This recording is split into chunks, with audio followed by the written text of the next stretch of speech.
Welcome in paramedical education channel. दोस्तों, आज हम इस वीडियो में एनाटॉमी एंड फिजियोलॉजी के मोस्ट इंपॉर्टेंट क्वेश्चन के बारे में बात करेंगे। जो मेडिकल के काफ़ी एग्जाम्स में ये क्वेश्चन बार बार रिपीट होते रहते हैं। ये nursing officer, staff nurse, CHA, CHO, lab technician और इस तरह के कई पैरामेडिकल एग्जाम्स में ये क्वेश्चन है वो रिपीट होते रहते हैं। तो इसके लिए हमारे पास काफ़ी जो क्वेश्चन है उसमें जो पहला क्वेश्चन है वो है कि निम्न में से किडनी के कार्य है। पहला ऑप्शन है मिनरल्स को ब्लड में मेंटेन रखना। दूसरा ऑप्शन है ब्लड प्रेशर को मेंटेन रखना। तीसरा ऑप्शन है एक्सक्रिएटरी मटेरियल को बॉडी से बाहर निकालना। और चौथा ऑप्शन है वो है ऑल। तो इसमें दोस्तों जो राइट ऑप्शन होगा वो होगा डी, ऑल, यानी सारे कार्य है वो किडनी के है। तो इसमें जो हमारे पास यहाँ पर ये ह्यूमन यूरिनरी सिस्टम का डायग्राम है, ये किडनी है। यहाँ पर ये जो ब्लड है उनका ब्लड का फिल्ट्रेशन होता है और फिर यूरिन का फॉर्मेशन होता है। ये यूरिन है वो यूरेटर के द्वारा, यहाँ पर जो यूरिनरी ब्लड है यहाँ पर रिजर्व होता है और फिर यूरिथ्रा के द्वारा ये बॉडी से बाहर निकाल दिया जाता है। अब हम नेक्स्ट क्वेश्चन के बारे में बात करें। नेक्स्ट क्वेश्चन वो है कि किडनी की यूनिट है। जो पहला ऑप्शन है वो है हेनलेज लूप, दूसरा ऑप्शन है वो है नेफ्रॉन, तीसरा ऑप्शन है न्यूरॉन और चौथा ऑप्शन है वो है ग्लोमेरुलस। तो इसमें जो राइट ऑप्शन है वो है बी, नेफ्रॉन, यानी किडनी की जो यूनिट होती है वो नेफ्रॉन होती है। यह नेफ्रॉन है वो किडनी में काफ़ी संख्या में पाए जाते हैं और यही ब्लड का फिल्ट्रेशन करके यूरिन का फॉर्मेशन करते हैं। तो इसमें जो राइट ऑप्शन होगा वो होगा बी, नेफ्रॉन, जो किडनी की यूनिट है। अब हम नेक्स्ट क्वेश्चन के बारे में बात करते हैं। नेक्स्ट क्वेश्चन है वो है कि यूरिनरी ब्लैडर में कौन सी मसल्स पाई जाती है। तो इसके लिए हमारे पास जो चार ऑप्शन है उसमें जो पहला ऑप्शन है वो है मेस्टर, दूसरा ऑप्शन है डेट्रोसर मसल्स, तीसरा ऑप्शन है लिवेटर और चौथा ऑप्शन है वो है सेगस। तो इसमें जो राइट ऑप्शन होगा वो होगा बी, डेट्रोसर मसल्स, जो यूरिनरी ब्लैडर के इनर साइड यहाँ पर ये डेट्रोसर मसल्स पाई जाती है।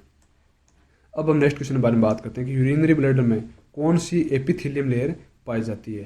पहला ऑप्शन है इक्वेटर्स एपिथेलियम, दूसरा ऑप्शन है ट्रांजिशनल एपिथेलियम, तीसरा ऑप्शन है सिलेटेड एपिथेलियम और चौथा ऑप्शन है कोलुमेनर एपिथेलियम। तो इसमें जो राइट ऑप्शन होगा वो होगा बी, ट्रांजिशनल एपिथेलियम, यानी यूरिनरी ब्लैडर में यहाँ पर जो इनर लेयर होती है यहाँ पर ये ट्रांजिशनल एपिथेलियम पाई जाती है। और यहाँ से हम देखें तो ये जो सबसे इनर साइड यहाँ पर ट्रांजिशनल एपिथेलियम होती है, उसके बाद ये लेमिना प्रोप्रिया और उसके बाद सबम्यूकोसा होता है। तो इसमें जो राइट ऑप्शन होगा वो होगा बी, ट्रांजिशनल एपिथेलियम, जो यूरिनरी ब्लैडर में पाई जाती है। अब हम नेक्स्ट क्वेश्चन के बारे में बात करते हैं। नेक्स्ट क्वेश्चन है वो है पाइलोनेफ्राइटिस किस कारण होता है। पाइलोनेफ्राइटिस किस कारण होता है, तो इसके लिए हमारे पास जो चार ऑप्शन है उसमें पहला ऑप्शन है बैक्टीरियल इन्फेक्शन के द्वारा, दूसरा ऑप्शन है वायरल इन्फेक्शन के द्वारा, तीसरा ऑप्शन है फंगल इन्फेक्शन और चौथा ऑप्शन है ऑल। तो इसमें जो राइट ऑप्शन होगा वो होगा ए, बैक्टीरियल इन्फेक्शन, यानी पाइलोनेफ्राइटिस है वो बैक्टीरियल इन्फेक्शन के द्वारा होता है। जो नेक्स्ट क्वेश्चन है वो है कि निम्न में से हेनलेज लूप कहाँ पाया जाता है।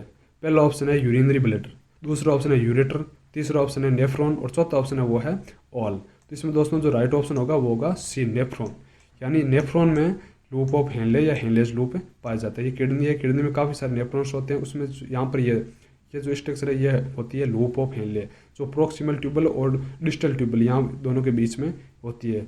और ये जो लूप ऑफ हेनले है ये H2O का रीअब्जॉर्वेशन करता है। अब हम नेक्स्ट क्वेश्चन के बारे में बात करते हैं। नेक्स्ट क्वेश्चन वो है कि नेफ्रॉन में मिनरल्स का रीअब्जॉर्वेशन मेनली कहाँ होता है। तो इसके लिए हमारे पास जो चार ऑप्शन है उसमें पहला ऑप्शन है ग्लोमेरुलस, दूसरा ऑप्शन है PCT, तीसरा ऑप्शन है DCT और चौथा ऑप्शन है वो है हेनलेज लूप, यानी नेफ्रॉन में मिनरल्स का रीअब्जॉर्वेशन कहाँ होता है। इसमें जो राइट ऑप्शन होगा वो होगा B, PCT, proximal convoluted tubule, यहाँ पर जो ये ट्यूबल होती है प्रोक्सिमल ट्यूबल, यहाँ पर मिनरल्स का रीअब्जॉर्वेशन होता है। अब जो नेक्स्ट क्वेश्चन है वो है कि रीअब्जॉर्वेशन ऑफ वाटर मेनली ओक्यूरिन, यानी वाटर का रीअब्जॉर्वेशन कहाँ होता है। पहला ऑप्शन है ग्लोमेरुलस, दूसरा ऑप्शन है PCT, तीसरा ऑप्शन है DCT और चौथा ऑप्शन है वो है हेनलेज लूप। तो इसमें राइट ऑप्शन होगा वो होगा डी, हेनलेज लूप। ये जो हेनलेज लूप है वो H2O का रीअब्जॉर्वेशन करता है। अब हम नेक्स्ट क्वेश्चन के बारे में बात करते हैं। नेक्स्ट क्वेश्चन है वो है कि यूरिन ऑफ pH, यानी pH का यूरिन कितना होता है। तो इसके लिए हमारे पास जो चार ऑप्शन है उसमें पहला ऑप्शन है 3.5, दूसरा ऑप्शन है 6.8, तीसरा ऑप्शन है 8.6 और चौथा ऑप्शन है वो है 9.6। तो इसमें जो राइट ऑप्शन होगा वो होगा बी, 6.8, यानी यूरिन का pH है वो 6.8 होता है, जिसकी नॉर्मल रेंज होती है वो 4.5 to 8 के बीच में होती है यूरिन की pH। अब हम नेक्स्ट क्वेश्चन के बारे में बात करते हैं। नेक्स्ट क्वेश्चन है वो है कि शरीर में यूरिन का रिजर्वर कहाँ होता है, यानी जब बॉडी में यूरिन का रिजर्वेशन कहाँ होता है। तो इसके लिए हमारे पास जो चार ऑप्शन है उसमें पहला ऑप्शन है किडनी, दूसरा ऑप्शन है यूरेटर, तीसरा ऑप्शन है यूरिनरी ब्लैडर और चौथा ऑप्शन है यूरिथ्रा। तो इसमें जो राइट ऑप्शन होगा वो होगा सी, यूरिनरी ब्लैडर। यहाँ पर देखो ये किडनी होती है, किडनी में यूरिन का फॉर्मेशन होता है और यूरेटर के द्वारा ये जो यूरिन है वो किडनी से यूरिनरी ब्लैडर में यहाँ पर आता है और यूरिनरी ब्लैडर में यहाँ पर रिजर्व होता है और फिर यूरिथ्रा के द्वारा ये बॉडी से बाहर निकाल दिया जाता है। तो इसमें जो राइट ऑप्शन होगा वो होगा सी, यूरिनरी ब्लैडर। यूरिनरी ब्लैडर में यूरिन का रिजर्व होता है यहाँ पर। अगला जो नेक्स्ट क्वेश्चन है वो है कि ह्यूमन रेस्पिरेशन की विटल कैपेसिटी होती है। तो इसमें जो पहला ऑप्शन है वो है टाइडल वॉल्यूम, दूसरा ऑप्शन इंस्पायरेशन रिजर्व वॉल्यूम, तीसरा ऑप्शन एक्सपायरेशन रिजर्व वॉल्यूम और चौथा ऑप्शन वो है सभी का योग। तो इसमें जो राइट ऑप्शन है वो है डी, सभी का योग, यानी ह्यूमन रेस्पिरेशन की विटल कैपेसिटी होती है वो इन तीनों के योग से होती है। अब हम नेक्स्ट क्वेश्चन के बारे में बात करते हैं। Exchange of gases between blood and tissues is called. पहला ऑप्शन है इंटरनल रेस्पिरेशन, दूसरा ऑप्शन है एक्सटर्नल रेस्पिरेशन, तीसरा ऑप्शन है बोथ और चौथा ऑप्शन है वो है रेस्पिरेशन। तो दोस्तों इसमें जो राइट ऑप्शन होगा वो होगा इंटरनल रेस्पिरेशन। तो ब्लड और टिश्यूज के बीच में जो गैस होती है उनका एक्सचेंज होता है वो इंटरनल रेस्पिरेशन कहते हैं और इन्वायरमेंटल और जो लंग्स के बीच में जो गैसेज का एक्सचेंज होता है वो एक्सटर्नल रेस्पिरेशन कहलाता है। अब हम नेक्स्ट क्वेश्चन के बारे में बात करते हैं कि मनुष्य में रेस्पिरेटरी सेंटर पाए जाते हैं। पहला ऑप्शन है मेडुला ओब्लोगेटा, दूसरा ऑप्शन है सेरिबेलम, तीसरा ऑप्शन है हाइपोथैलेमस और चौथा ऑप्शन है वो है सेरिबरम। तो इसमें जो राइट ऑप्शन होगा वो होगा ए, मेडुला ओब्लोगेटा, यानी ह्यूमन में मेडुला ओब्लोगेटा में यहाँ पर रेस्पिरेटरी सेंटर पाए जाते हैं। अब हम नेक्स्ट क्वेश्चन के बारे में बात करते हैं, व्हाट इज कोरिजा। तो इसमें जो पहला ऑप्शन है वो है रिनोवायरस, दूसरा ऑप्शन है बैक्टीरिया इन्फेक्शन, तीसरा ऑप्शन है स्ट्रेप्टोकोकस प्रोजेनस और चौथा ऑप्शन है वो है प्रोटोजोआ इन्फेक्शन। तो इसमें जो राइट ऑप्शन होगा वो होगा रिनोवायरस, यानी जो कोरिजा यानी जो नेजल कैविटी में सूजन होती है वो कोरिजा कहलाती है। अब हम नेक्स्ट क्वेश्चन के बारे में बात करते हैं। नेक्स्ट क्वेश्चन है वो है टॉन्सिलिटीज में दी जाने वाली नॉर्मल मेडिसिन है। टॉन्सिल जो ग्लैंड होती है उसमें सूजन होती है तो उसे टॉन्सिलिटीज कहा जाता है और उसमें जो पहला ऑप्शन है उसकी जो नॉर्मल मेडिसिन होती है उसमें जो पहला ऑप्शन हुआ है एजिथ्रोमाइसिन, दूसरा ऑप्शन हुआ है सेप्टाजिमाइड, तीसरा ऑप्शन है सेप्ट्राएक्सोन और चौथा ऑप्शन है पेपरसिलिन। तो इसमें जो राइट ऑप्शन होगा वो होगा एजिथ्रोमाइसिन। नेक्स्ट क्वेश्चन है वो है डिप्थीरिया होता है। पहला ऑप्शन है कोरिनेटो एक्टियम बैक्टीरियल, दूसरा ऑप्शन है स्टेप्टोकोकल एसिड फाइस्ट, तीसरा ऑप्शन है स्टेफाइलोकोकस वायरल और चौथा ऑप्शन है वो है लैक्टोबैसिलस प्रोटोजोल। तो इसमें जो राइट ऑप्शन होगा वो होगा ए, कोरिनेटो एक्टियम बैक्टीरियल। अब हम नेक्स्ट क्वेश्चन के बारे में बात करते हैं। नेक्स्ट क्वेश्चन है हाई फीवर डिजीज होती है। तो इसमें जो पहला ऑप्शन है वो है एक्यूट फीवर, दूसरा ऑप्शन है वो है एलर्जिक राइनाइटिस, तीसरा ऑप्शन है वो है हाइपर पायरेक्सिया और चौथा ऑप्शन है वो है टाइफाइड फीवर। तो इसमें जो राइट ऑप्शन होगा वो होगा बी, एलर्जिक राइनाइटिस, जिससे ये हाई फीवर डिजीज होता है। अब हम नेक्स्ट क्वेश्चन के बारे में बात करते हैं। नेक्स्ट क्वेश्चन है वो है कि ट्रेकिया में पाए जाने वाले सी शेप रिंग किस ओर अनुपस्थित होते हैं। तो इसमें जो पहला ऑप्शन है वो है एंटीरियर साइड यानी आगे की तरफ, दूसरा ऑप्शन है पोस्टीरियर साइड, तीसरा ऑप्शन है लेटरल साइड और चौथा ऑप्शन है कोई साइड फिक्स नहीं है। तो इसमें जो राइट ऑप्शन होगा वो होगा बी, पोस्टीरियर साइड। यहाँ पर देखो ये जो ट्रेकिया है इसमें जो ये सी टाइप्स रिंग्स होते हैं ये किस साइड प्रेजेंट नहीं होती है। तो इसकी जो क्रॉस सेक्शनल जो स्ट्रक्चर होती है इसमें देखो यहाँ पर देखो ये जो पोस्टीरियर साइड है यहाँ पर ये प्रेजेंट नहीं होती है। तो इसमें जो राइट ऑप्शन होगा वो होगा बी, पोस्टीरियर साइड।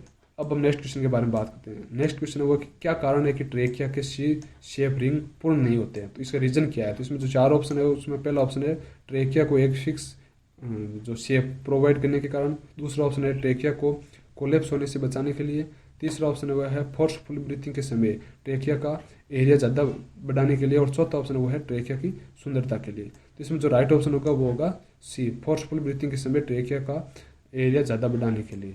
ये ज़्यादा बढ़ाने के लिए यहाँ पर ये पोस्टीरियर साइड, यहाँ पर ये सी टाइप जो रिंग होती है ये पूर्ण नहीं होती है यहाँ पर पोस्टीरियर साइड। अब हम नेक्स्ट क्वेश्चन के बारे में बात करते हैं। नेक्स्ट क्वेश्चन है कि राइट लंग कितने पार्ट में डिवाइड होता है। पहला ऑप्शन है 2, दूसरा ऑप्शन है 3, तीसरा ऑप्शन है वो है 4 और चौथा ऑप्शन है वो है ओनली 1। तो इसमें जो राइट ऑप्शन होगा वो होगा बी, 3। ये देखो जो राइट लंग होता है और लेफ्ट लंग होता है इसमें जो राइट लंग होता है वो 3 पार्ट में डिवाइड होता है और लेफ्ट लंग होता है वो 2 पार्ट में डिवाइड होता है।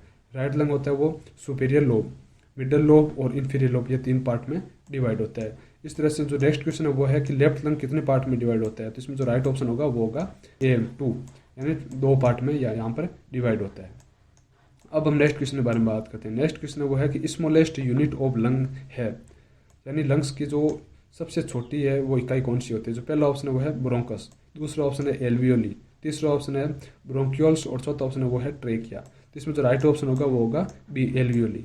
यहाँ पर देखो ये ट्रेकिया, ट्रेकिया के बाद में ब्रोंकी, ब्रोंकी के बाद में ब्रोंक्यूल्स, और यहाँ पर ये सबसे छोटी होती है, ये होती है एल्वियोली। ये एल्वियोली और ब्लड के बीच में जो गैसेज होती है उनका एक्सचेंज होता है। तो इसमें सबसे छोटी इकाई होती है वो होती है, यूनिट होती है वो होती है बी एल्वियोली। राइट ऑप्शन है बी एल्वियोली। अब हम नेक्स्ट क्वेश्चन के बारे में बात करते हैं। नेक्स्ट क्वेश्चन है कि प्लूरल कैविटी में पाए जाने वाले फ्लूइड जो कि प्लूरा कहलाता है। पहला ऑप्शन है वो है म्यूकस फ्लूइड, दूसरा ऑप्शन है सीरस फ्लूइड, तीसरा ऑप्शन है सीएस सब, और चौथा ऑप्शन है वो है लिम्फ। इसमें राइट ऑप्शन होगा वो होगा बी सीरस फ्लूइड। ये यहाँ पर जो प्लूरल कैविटी होती है उसमें जो प्लूरा होता है, भरा होता है, उसे सीरस फ्लूइड भी कहते हैं। अब हम नेक्स्ट क्वेश्चन के बारे में बात करते हैं। नेक्स्ट क्वेश्चन है कि मनुष्य में कितनी जोड़ी इंटरकोस्टल मसल्स पाई जाती है। इंटरकोस्टल मसल जो थोरेसिक कैविटी होती है, थोरेसिक कैविटी में जो रिब्स होती है, रिब्स के बीच में ये इंटरकोस्टल मसल्स होती है।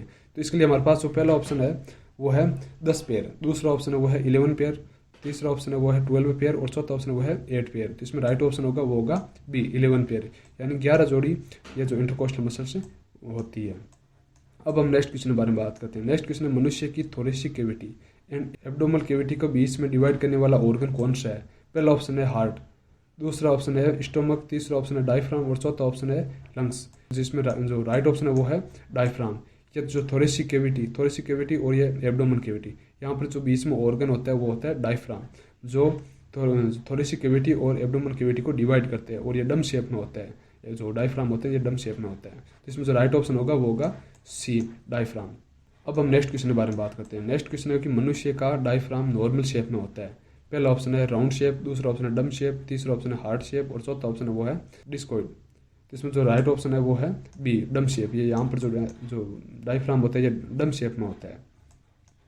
अब हम नेक्स्ट क्वेश्चन के बारे में बात करते हैं कि मनुष्य का रेस्पिरेशन का टाइडल वॉल्यूम होता है 1500 ml, 500 ml, 2000 ml और 1000 ml। तो इसमें जो राइट ऑप्शन होगा वो होगा बी 500 ml, यानी मनुष्य का रेस्पिरेशन का टाइडल वॉल्यूम होता है वो 500 ml होता है। इस तरह से हमने काफ़ी इंपॉर्टेंट क्वेश्चन के बारे में बात की है। तो अब जो नेक्स्ट वीडियो आएगा उसमें भी हम इंपॉर्टेंट क्वेश्चन के बारे में बात करेंगे। तो ये वीडियो अगर अच्छा लगा तो इसे लाइक करिए और चैनल को सब्सक्राइब करें। Thanks for watching.